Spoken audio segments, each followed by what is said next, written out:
Assalamu alaikum. This podcast has been brought to you by SeekersGuidance, the global Islamic seminary. Help us spread the light of prophetic guidance to millions around the world by becoming a monthly supporter. Make a small donation at seekersguidance.org/donate. As little as $10 a month can help people find life-changing guidance. During Jum'ah, my imam did qunut. I'm a Hanafi, and I'm wondering if the prayer was acceptable for me. I've never seen this before. So, the dua al-qunut,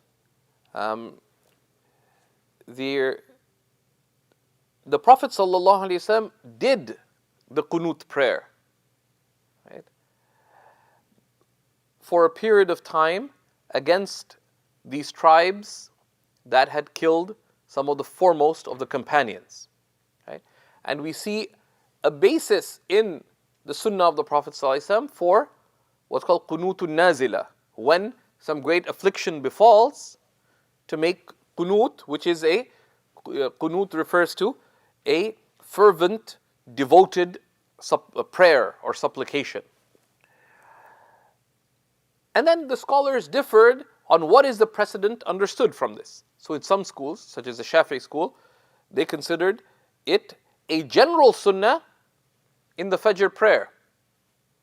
That it is from the sunnahs of Fajr to make the dua of qunut after the ruku', right? Daily. Others considered it specific to the nazila, when some great calamity occurs. And then the scholars differed that when a calamity occurs, is it done only in the Fajr prayer, or can it be done with any of the prayers?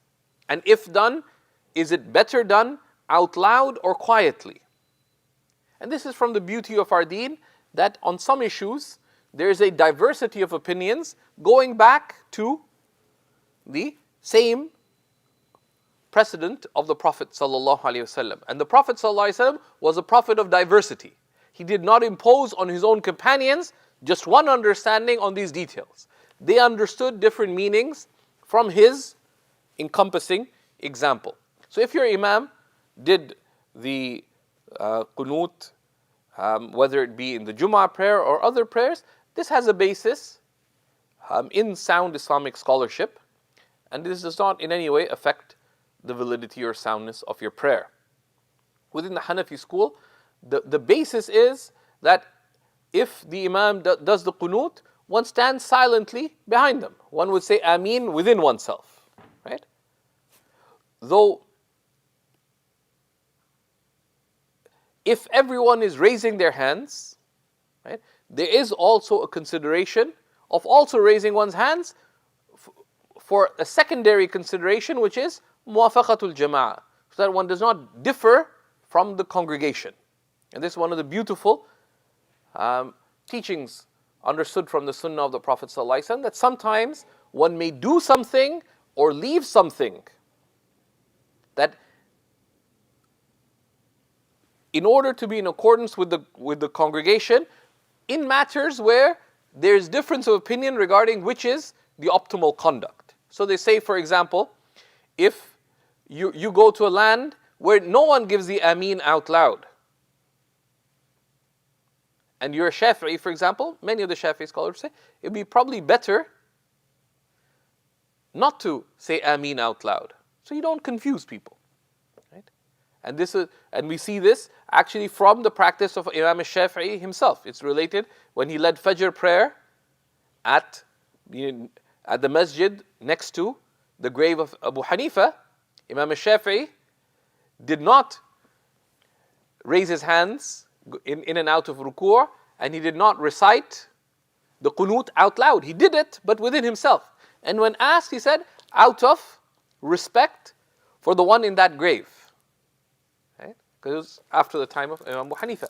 And you see, this adab and this culture of respecting difference of opinion is a beautiful aspect, and this has been the default in our history, and it's a history of amazing diversity.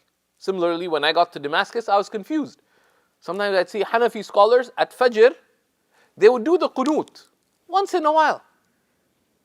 I'm like, why are you doing that? You're not supposed to do that in your school. Said, because we have Hanafis and we have Shafi'is here.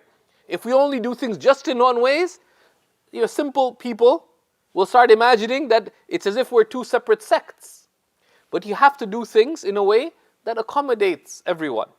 I reached Damascus as a Shafi'i, and I thought my local imam was a bit of a slacker because he didn't always raise his hands and didn't always say Ameen out loud. I was like, so I actually went and asked him. He said the same thing, right? And this is part of the respect, because the difference of opinion within mainstream Islamic scholarship, these differences are based on sound potential interpretations of the same evidentiary basis of the Quran and the Sunnah of the Messenger sallallahu alaihi wasallam.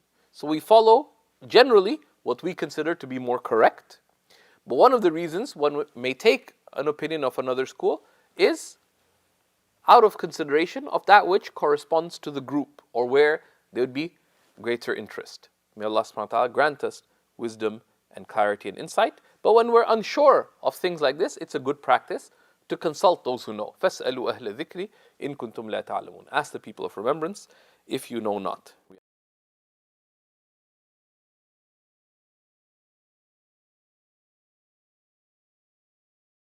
Thank you for listening. This podcast was brought to you by Seekers Guidance, the Global Islamic Seminary. Visit SeekersGuidance.org to access reliable Islamic knowledge taught by qualified teachers. We offer a wide range of courses, podcasts, articles, and a world-class answer service. Support us in spreading free, reliable Islamic knowledge to millions around the world by becoming a monthly supporter. Visit SeekersGuidance.org/donate and make a small monthly commitment today. Our beloved Prophet, peace and blessings be upon him, said, "Whoever guides someone to goodness will have a similar reward." So don't forget to share this podcast and spread prophetic guidance.